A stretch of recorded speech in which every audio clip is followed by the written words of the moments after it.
What's up, YouTube fam? I'm Bryce Cooke, and you're watching another edition of Q and Awesome.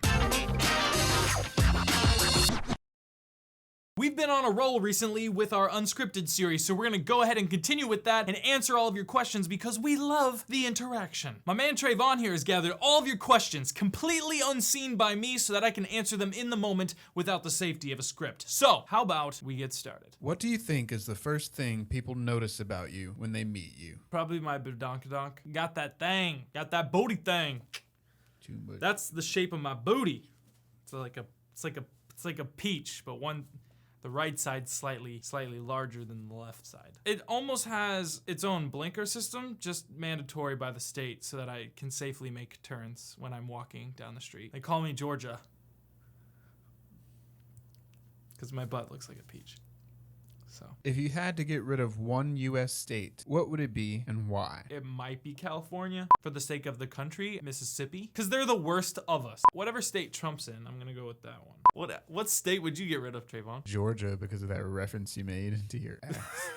If you could learn another language, what would it be? I think it'd be the language of love. Cupid's language, you know, with the ladies. Actually, Russian. Russian is a confusing language, but like it sounds so like serious. Привет! You know, that means hello. A little Russian lesson for you there. What country do you think is a good representation of you? I feel like I embody America. My personality fits best with Americans because I'm not refined enough to be, or like into soccer enough to be part of the UK. I feel like I don't have the ability to dance like the rest of the world does. I fit very squarely into that category of American that just sits on their butt, watches Netflix, makes obnoxious YouTube videos. Pretty much sums me up, as well as very pale. I reflect the sun back. I think I give the sun a tan because I reflect its own light back to it. What's your favorite Netflix show? To be honest, I'm like 6 years old inside, so it's actually DreamWorks and Netflix companionship. They made How to Train Your Dragon, Dragon's Edge. That is my favorite because it is hilarious. They're little like 30-minute episodes. They're totally made for children, but I watch them and I have giggle fits. I have tremendous giggle fits, and I think if any show can do that to me, that's my favorite show. And off of Netflix,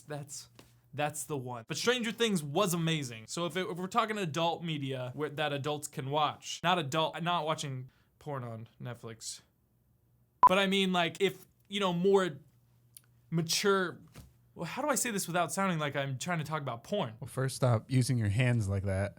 For more complex plot that older people would enjoy, Stranger Things for sure. How many alligators do you see in a day? Probably in an average day, I see anywhere between 2,000 and 3,000 alligators. Some states have like crazy squirrels and maybe a mice problem. Florida is raining in alligators. I can't play Pokemon Go without tripping over one or two of them. Just a gator will show up while you're trying to catch Pikachu and you're like trying to swerve, trying to get your swerve on.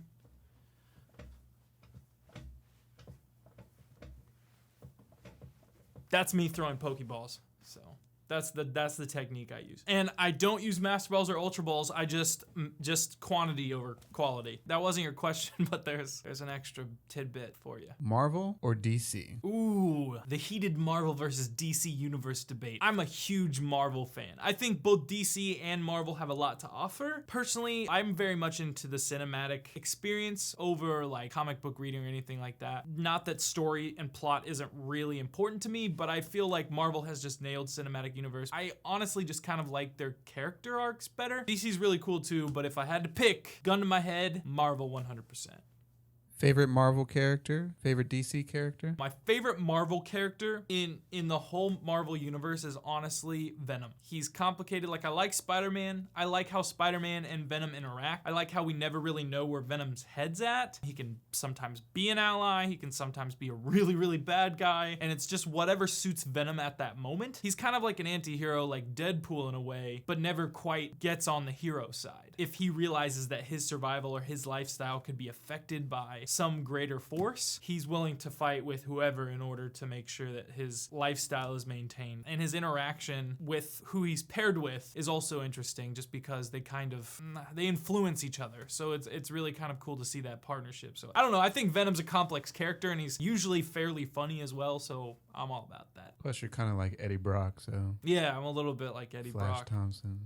In the DC universe, Batman's a really easy pick. I think that's a very interesting arc, but like I really like the Joker, but I like a version of the Joker. There's a lot of different types of Jokers out there, and so my version of the Joker that I really like is the one that is so sadistic that he cares about nothing. And the scary part about him is that everything that he does is just to satisfy his own quest to not be bored, essentially. He just wants to see mayhem happen because he knows that it can, and he wants to upset the status quo. And to me, that's scary because it kind of takes away the sense of like hope, because you can't reach to that villain. There's no human side to that villain to a certain extent. Do I have to pick a hero? Should I pick a hero? Just a character. Nope, then it's I'll say the Joker. Digimon or Pokemon? Choose wisely. I mean, today, if I were to choose, I'd say Pokemon, just because I think that it's more mainstream. Like, I feel like more people can jump on board with it. I think when I was a kid, I liked Digimon better. There's things about Pokemon, like in the original show, that I hate. The fact that Meowth could talk, I hated. Team Rocket annoyed the heck out of me. Like, there was just a lot of things that I didn't like about Pokemon. I just like the idea of it. Digimon had some pretty complex plot that was like big for a kid, and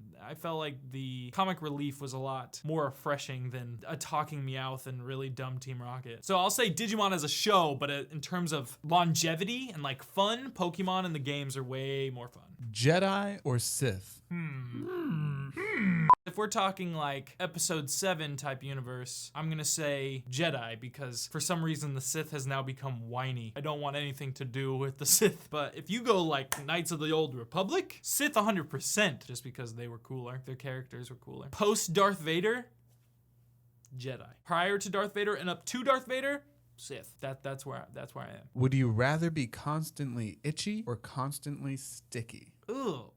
The award for the worst question of 2016 goes to Melissa Frericks. Well, Melissa Frericks, thank you for giving me this horrible question that I now have to answer in front of people. Great, let's try to rationalize this. Do I want to be eternally sticky or eternally itchy? I am gonna go with itchy. And the reason why is because the thought of being sticky, do things like stick to me, you think? That would just be the most obnoxious thing in the world, that you just walking around like I would have like paper and bugs and things just like around. You know what I mean? I guess it's not a superpower. You're not like Tobey Maguire. No, but I just imagine that I'm like a slug, kind of sticky. Stuff sticks to them, or like I'm sweaty, and you know how you feel sticky when you're like sweaty kind of thing? Yeah, I think it's more of that kind of sticky. Well, still, that's still like I rather itch all the time because I can kind of satisfy that. But that sticky feeling, you can't fix that, and nobody's gonna want to like touch. Like if you're itchy, that doesn't affect anyone else. It just affects me. But if I'm sticky, people will give me a wide berth. They'll just kind of avoid me. Like I will just walk through a crowd like Moses, and people will part because they're like, "Ew, he's sticky." Nobody's like, "Ew, he's itchy." They'll just be like, "Oh, are you itchy? Do you need some like cream or something?" And I'm like, doesn't help, because Melissa Frericks apparently is a practicer of witchcraft and made me itchy my entire life. Would you rather fight 100 duck-sized horses or one horse-sized duck? Which would I rather fight? I would fight the 100 duck-sized horses, I think. There's a lot of them, but I feel like I could like step on them and stuff like that. You know, like when I think of a horse-sized duck, they're angry and they'll run and can like swim across like that, and they fly. I don't want to take that on. I feel like little horses, they're just gonna run around and maybe bite me, and they could kick me, but I feel like they're small, so it wouldn't hurt as bad. I just throw oats down and they just kind of like will swim around the oats, and then it'll be over. This is me throwing oats. I'm not a farmer, so I don't know if I'll just like. Is that a good oat throwing action? Sure. Okay. Well, that's what I would do. So that's Don't ducks do the same thing for bread? But it's a big duck though, and I feel like I don't have enough bread to like actually like, you know what I mean? I'd have to throw horse-sized loaves of bread at them, and that just doesn't seem cost effective. Like oats aren't that expensive, you know what I mean? I can just, you have a fight or flight response, and I have like a fighter or oat response. By the way, Quaker Oats, delicious oats. Well, that's all the time we have for today, but thank you for sending in your questions, and please put down some more because we like using them. We like the unscripted format. We will continue using that, but we're gonna try to get some more guests on the show. We're gonna try to do some fun things, go out into the public, maybe ask other people some questions, because we all know that we're sick of hearing me talk, right? No? You love me. Oh, they love me, Trevon. They love me. But we obviously can't continue to do the show without your questions, so throw them in the comment section below or hit us up on Instagram at the BC Project for a chance to get them in a future episode. Until then, I've been Georgia, and I'll see you next time if you subscribe. Please? Okay, bye-bye.